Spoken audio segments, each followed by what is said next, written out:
ஓம் ஸ்ரீ மகாபெரியவா திருவடிகள் சரணம். 9 தலைமுறைக்கு தேவையான பணம் சேர்க்க வேண்டுமா? உங்களிடம் சிறிது சில்லறை இருந்தால் மட்டும் போதுங்க. அது என்ன பரிகாரம், அதை எப்படி செய்யறத பற்றி இந்த வீடியோ பதிவில் பார்க்கலாம்.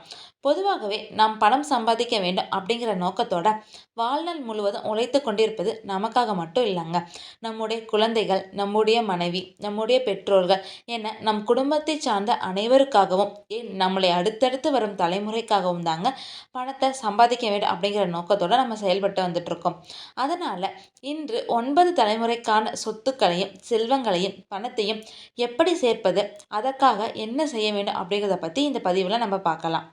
இப்படி நாம அடுத்து வரும் 9 தலைமுறைக்கும் தேவையான அளவு செல்வங்களை சேர்ப்பதற்காக நாம ஒரு சில்லறை பரிகாரம் செய்ய வேண்டுங்க. அதற்காக நமக்கு பித்தளையால் செய்யப்பட்ட செம்பு, வெள்ளியால் செய்யப்பட்ட செம்பு, செம்புவால் செய்யப்பட்ட செம்பு என எது வேணாலும் நீங்க எடுத்துக்கலாங்க. ஆனா சில்வரால் செய்யப்பட்ட செம்பை தவிர மற்ற எதுவாக இருந்தாலும் நீங்க பயன்படுத்திக்கலாங்க. அதுக்கு அடுத்தபடியாக சில்லறைகள் தேவைப்படும். இந்த பொருட்களை எல்லாம் நீங்க எடுத்து விட்டு உங்களோட பூஜை அறையை தயார் செய்து கடவுளோட படங்களுக்கு பூக்களை வச்சு நீங்க அலங்கரிச்சு கொள்ளுங்கள். அதுக்கப்புறம் பூஜை அறையில் அமர்ந்து ஒரு பெரிய தாம்பளத்தட்டை எடுத்துக்கோங்க. அதில் பச்சரிசி ஃபுல்லாக பரப்பிக்கோங்க. அதுக்கப்புறம் அந்த பச்சரிசியோட நடுவில் நம்ம எடுத்து வச்சிருக்க செம்பு வச்சிருங்க.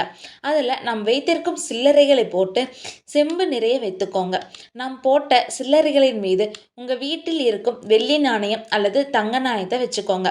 எதுவும் இல்லை அப்படிங்கிறவங்க பரவாயில்லங்க, வெறும் நாணயங்களை கூட வச்சு நீங்கள் பூஜை செய்யலாங்க. இப்படி நீ செய்கிறது மூலியமாக தங்கம் வாங்கக்கூடிய யோகம் கூட உங்களுக்கு வருங்க. அதுக்கப்புறம் இந்த பூஜைக்கு நெய்வேத்தியமாக பாலில் பனக்கற்கண்டு சேர்த்து வைத்து விடுங்கள். பின் நாம் நாணயங்களை நிரப்பி வைத்திருக்கும் செம்புவுக்கு தாழம்பூ அல்லது வேறு ஏதாவது நல்ல மனம் நிறைந்த பூக்களை கொண்டு அர்ச்சனை செய்ய வேண்டுங்க. அர்ச்சனை செய்யும் போது ஓம் அஷ்டலக்ஷ்மியே நமக அப்படிங்கிற மந்திரத்தை 27 முறை சொல்ல வேண்டும். இந்த மந்திரத்தை சொல்லும்போது அனைத்து லக்ஷ்மிகளும் உங்கள் வீட்டில் வாசம் செய்வார்கள். இப்படி இந்த பூஜையை 19 நாட்கள் தொடர்ந்து செய்து வர வேண்டும்.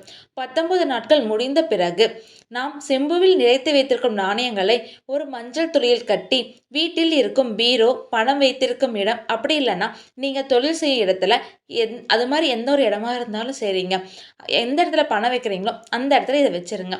இது மூலியமாக உங்களோட 9 தலைமுறைகளுக்கும் பணம், சொத்துக்கள் மற்றும் செல்வங்கள் சேர்ந்து கொண்டே போகுங்க.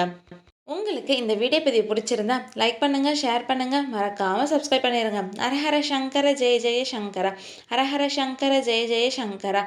ஓம் ஸ்ரீ மகாபெரியவா திருவடிகள் சரணம். அனைவருக்கும் நன்றி.